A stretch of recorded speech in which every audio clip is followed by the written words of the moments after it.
क्रांती news, आवाज सर्वसामान्यांचा। गडावर दर्शनासाठी येणाऱ्या साऊथच्या बसला लागली भीषण आग। कोणतीही जीवितहानी नाही, मात्र बस पूर्ण जळून खाक। बघा विदारक घटना फक्त महाक्रांती न्यूजवर। दिनांक 20 मे 2024 रोजी एक टेम्पो ट्रॅव्हलर बस ही साऊथहून 21 भाविकांना घेऊन महाराष्ट्रातील एक शक्तिपीठ असलेले सप्तशृंगी गडावर दर्शनासाठी येत असताना सप्तशृंगी गड घाटातील पाय रस्त्याजवळ आली असता बसमध्ये अचानक आग लागल्याने प्रवाशांची एकच धावपळ उडाली। परंतु चालकाने प्रसंगवधान दाखवत प्रवाशांना तात्काळ खाली उतरवत एक मोठी जीवितहानी टाळली आहे। परंतु या भीषण आगीत टेम्पो ट्रॅव्हलरचं बसचे मोठ्या प्रमाणात नुकसान झाले।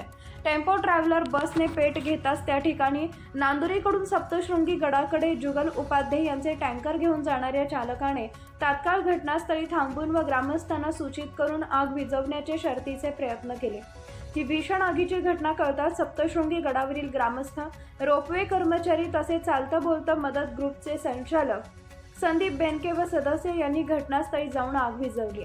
त्यानंतर आपत्ती व्यवस्थापनाचे कर्मचारी देखील घटनास्थळी दाखल झाले। या टेम्पो ट्रॅव्हलर बसमध्ये 2 चालक, 10 महिला, 9 पुरुष असे एकूण 21 प्रवासी प्रवास करत होते। या बसला आग शॉर्ट सर्किटमुळे लागल्याचं बोललं जात आहे। उष्णतेची तीव्रता बघता वाहन चालकांनी आपले वाहन सुस्थितीत असल्याची खात्री करूनच प्रवास करण्याचे आवाहन प्रशासनाने केलं आहे। अशाच नवनवीन बातम्या पाहण्यासाठी आमच्या महाराष्ट्र क्रांती न्यूज या YouTube चॅनलला लाईक करा, सबस्क्राईब करा आणि बेल आयकॉनला प्रेस करा।